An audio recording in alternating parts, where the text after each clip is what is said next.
बिस्मिल्लाहिर्रहमानिर्रहीम। अस्सलाम वालेकुम। आप देख रहे हैं पाकिस्तान न्यूज़। नाज़रीन, उम्मीद करता हूँ आप खैरियत से होंगे। आज 5 अगस्त ब्लैक डे। ऐसा क्यों हो रहा है पाकिस्तान में? हमने देखा 2019 के अंदर 5 अगस्त जो था वो ब्लैक डे इसलिए मनाया गया था कि कश्मीर में एक बर्बरियत इंडियन की तरफ से हुई थी। आज वो दिन दोहराया गया जो हमने एक सिलेक्ट किया था, वो दिन जो पाकिस्तान कश्मीरियों के साथ जुल्म और जबर हो रहा था। और आज उसी दिन इमरान खान साहब को एक ऐसे केस में नाज़रीन गिरफ़्तार किया गया है और उसमें बहुत सारी चीज़ें और बहुत सारे सवालात छोड़ कर गया है इस निज़ाम के अंदर। इस निज़ाम में हो क्या रहा है?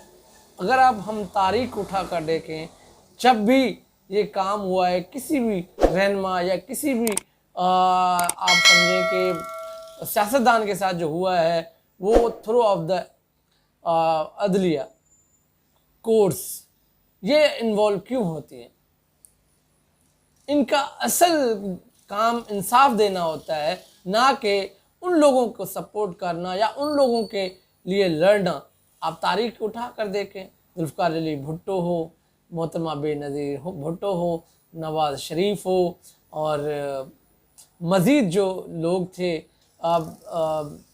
फ़ातिमा जना और उसके बाद लियाकत अली ख़ान, ये वो लोग थे या तो उनको जो है असैसिनेशन की गई या उनको कोर्ट से सज़ा दिलाई गई। आज इमरान खान साहब को भी उसी का निशाना बनाया गया, एक ऐसे केस के अंदर जिसमें आए दिन ट्रायल हो रहा था और सबसे बड़ा सवाल ये खड़ा हो रहा था कि ये जो कोर्ट है ये एलिजिबल है इस केस को सुनने के लिए।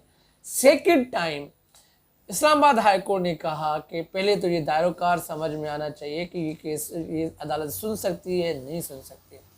मगर पाकिस्तान के अंदर जब अदलिया किसी के साथ मिल जाए तो ये सलीमुल्लाह से कलीमुल्लाह, कलीमुल्लाह से सलीमुल्लाह। आज इमरान खान साहब को गिरफ़्तार किया गया तोशाखाना केस के अंदर। नाज़रीन, तोशाखाना केस क्या था? तोशाखाना केस वो केस था जिसमें लोगों ने गाड़ियां तक ली हैं, लोगों ने 10-10, 11-11 गाड़ियाँ, आप जो हो सरकारी हो या सिविलियन हो, जिसमें चैनल न्यूज़ चैनल के मालिकान हो या एंकर पर्सन हो या वो लोग हो जो सियासतदान में वज़रा हैं, किसी ने जो है बहती गंगा में हाथ ना धोया हो। मगर ये जो विक्टिमाइज़ हुए हैं इमरान खान साहब, सिर्फ पॉलिटिकल सियासतदान के तहत उसको ट्रीट किया गया, सियासी मुकदमा बनाकर उनको नायल कर दिया गया। आज उसको 3 साल की सज़ा सुनाई गई और 1 लाख जुर्माना दिया गया और उसके बाद 5 साल की नायली। I think it's a very too much with the politicians from the judiciary. अगर जुडिशरी स्टैंड करेगी ताकतवर लोगों के साथ तो गरीब कहाँ जाएगा?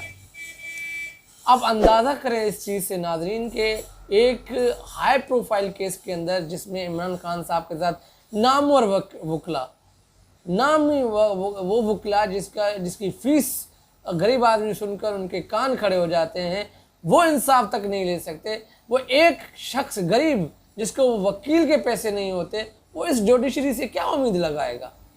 क्या इंसाफ करेगा? वो तो एक सिपाही से सेटलमेंट करके वही जो है चीज़ें ख़त्म कर दी जाएंगी और एक रिश्वत को और बढ़ावा मिलेगा। ये एक निज़ाम के ऊपर एक समझे कि एक ब्लैक और स्याही लगी है कि आज हमारा इंसाफ मर चुका है, क्योंकि एक नामवर और फेमस और फेबुलस एक लीडर को गिरफ़्तार किया गया जिस अंदाज से। एक जगह से ये भी कहा जाता है कि नाज़रीन फ़ैसला आधा घंटे के बाद महफूज किया गया, आधे घंटा मतलब कि 12 बजे महफूज किया गया, 12:30 बजे जो है फ़ैसला सुनाया गया।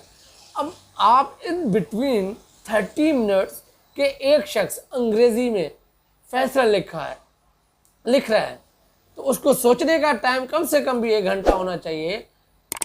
इट मीन्स ये फ़ैसला पहले से लिखा हुआ था, ये ही फैसला देना है, किसी ने लिख के दिया।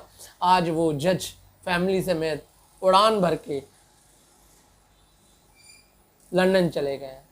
अब देखें, ये वो कौम है पख्तून जो हक और सच के साथ खड़ी रहती है, मगर ये शख्स पता नहीं पख्तून से ताल्लुक़ रखता है, गैरतमंद पख्तून से ताल्लुक़ रखता है, या वो दिलेर पख्तून जो जुल्म के सामने डट जाते हैं। मगर ये शख्स जुल्म के आगे लेट गया, लेटने के बाद दूसरों को भी लेटा गया, और इसको तारीख में लिखा जाएगा। ये एक तारीख लिखेगी, और इसका नाम किस लेवल पे लोग लिखेंगे, ये किताबें जब लिखी जाएंगी तो इस जुडिशरी का, इन वकला का, इन जजेस का जो स्टैम्प बैठे हुए हैं। अब सवाल क्या थे? सवाल सिंपल ये थे कि ये जो पैसे थे आपने यहाँ क्यों नहीं लिखे, इस कॉलम में क्यों नहीं लिखे। अब एक शख्स मान रहा है कि पैसे बिल्कुल मुझे मुनाफा मिला, और वो मुनाफा मैंने बैंक में अल्फला में जमा करवाया। वो उसने अमाउंट नहीं, जिस पैसे में ये लिखा गया है वो अमाउंट नहीं बताया। उसने फिर कहा कि हमने तहकीकात की, कोई ऐसा अमाउंट नहीं है। उसमें इमरान खान साहब ने कहा कि मेरा जो असिस्टेंट है या ये टैक्स पेयर वर्ग के जो लोग हैं वो आके बता देंगे कि किस तरीके से उन लोगों ने, क्योंकि मेरा अपना एक डिपार्टमेंट है, और जिसको गवाह तक पेश ना करने की फैसिलिटी दी जाए, और एक सुप्रीम कोर्ट कह रही है कि अगले हफ्ते तक जो है आपने इनके गवाह को पेश करना, नोटिस जारी हो गए। तो इधर से कल वो एक चीज़ हुई है, आज ये लग रहा है कि सेशन कोर्ट सुप्रीम कोर्ट से भी पावर ज़्यादा रखती है। ये उमर अता बंदयाल साहब के लिए क्वेश्चन मार्क है कि एक सेशन कोर्ट का जज एक बड़े लीडर को सज़ा दे सकता है, आप एक सुप्रीम कोर्ट के जज होकर इलेक्शन नहीं करवा सकते। ये क्वेश्चन मार्क है उस जज के ऊपर जो एक बड़े मुंसिब पे बैठकर, एक बड़े लेवल पे बैठकर, जिसको काम ही इंसाफ देना है, वो न आवाम के हकूक़ दिलवा सका, न उन लोगों को जो गैर कानूनी गिरफ्तार हैं।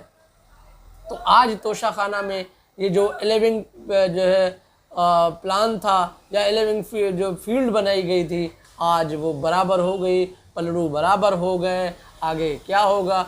और ये बात उनके वकला भी कह रहे हैं कि ये केस जब सुप्रीम कोर्ट में जाएगा या इस्लामाबाद कोर्ट में जाएगा, ये उड़ जाएगा।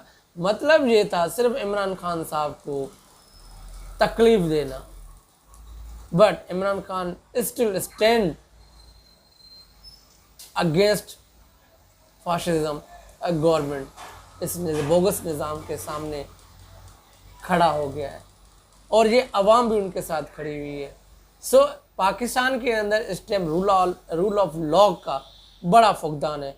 अब इमरान खान साहब या जो निज़ाम है, इस जुडिशरी को, और जो इनके जो हमारे जो मुल्क के ताकतवर लोग हैं, जो स्टेक होल्डर हैं, जिसको महंगाई नज़र नहीं आ रही कि मुल्क के अंदर जिस तरीके की महंगाई मुल्क में आ गई है, नहीं, सिर्फ इनको ये एक चीज़ नज़र आ रही है कि इमरान खान साहब क्या करने जा रहे हैं, क्या कर रहे हैं, क्या नहीं कर रहे। एक शख्स को गिराने के लिए हमारी जुडिशरी, हमारे इस्टेब्लिशमेंट, हमारे सियासतदान पूरे लगे हुए थे। फाइनली वो अपने मकसद में कामयाब हो गए। आज इमरान खान साहब को अटक जेल भेज दिया गया है। अब कहा यह जा रहा है कि अटक जेल के अंदर A-B का कोई कॉन्सेप्ट नहीं है, C क्लास की जेल में रखा जा रहा है। अब कल का दिन है, on Monday is the new day कि क्या होगा, और उनके वकला का प्लान क्या है, किस तरह अगर ये अवाम निकल जाती है, अवाम एक प्रेशर बिल्ड कर देती है, हो सकता है कि सुप्रीम कोर्ट कल जाग जाए। मुमकिन नहीं है कि हो सकता है कि ये ना जागे, हो सकता है जाग जाए, क्योंकि हमारे मुल्क के अंदर महंगाई इनको इसलिए नज़र नहीं आती, जिनकी सारी चीज़ें फ्री हो, उनको तो ज़ाहिरी बात है उनको महंगाई तो लगेगी नहीं। उस आवाम से, उस गरीब से पूछें जो रोज़ की दिहाड़ी भी ना लगी हो, और जो उन सैलरी पर्सन लोगों को से पूछ लें जिनकी अभी तक सैलरियाँ बढ़ी नहीं हैं, या बढ़ी हैं तो 8,000 5,000 बढ़ी हैं। तो आप अंदाज़ा करें कि वो लोग किस तरह अपनी ज़िंदगी को सर्वाइव करेंगे। ये एक बड़ा अहम पहलू है। आज तोशाखाना के अंदर ये जो लंदन प्लान था वो अपने इख्तिताम को पहुंचा। अब न्यू डे शुरू होगा। अब इलेक्शन क्या होंगे नहीं होंगे, क्या होगा, अब हमारे जो पीडीएम का जो टोला है वो बैठ के क्या करेगा। अब इमरान खान तो चले गया जेल में, अब ये फोकस दें कि how to control inflation in Pakistan. इनका कोई प्लान नहीं है, चाहे वज़ीर ख़ारजा हो पीपल्स पार्टी के, या नून लीग के वज़ीर आज़म हो, या नून लीग के वज़ीर ख़ारजा हो, या केपी से जमीयत उलमा फजल रहमान का बेटा हो, उनके लिए महंगाई क्या प्लान है, किस तरह ये जाएंगे, या मज़े लेंगे अपने इस ताकत के नशे के, सुकून लेंगे, या आवाम को और मज़ीद नीचे दबोचना है। तो ये फ़ैसला आवाम ने कब करना है। अब आवाम जुल्म के आगे खड़ी होती है या जुल्म को मिटा देती है, ये आवाम के साथ है। आवाम क्या सोचती है। पाकिस्तान जिंदाबाद।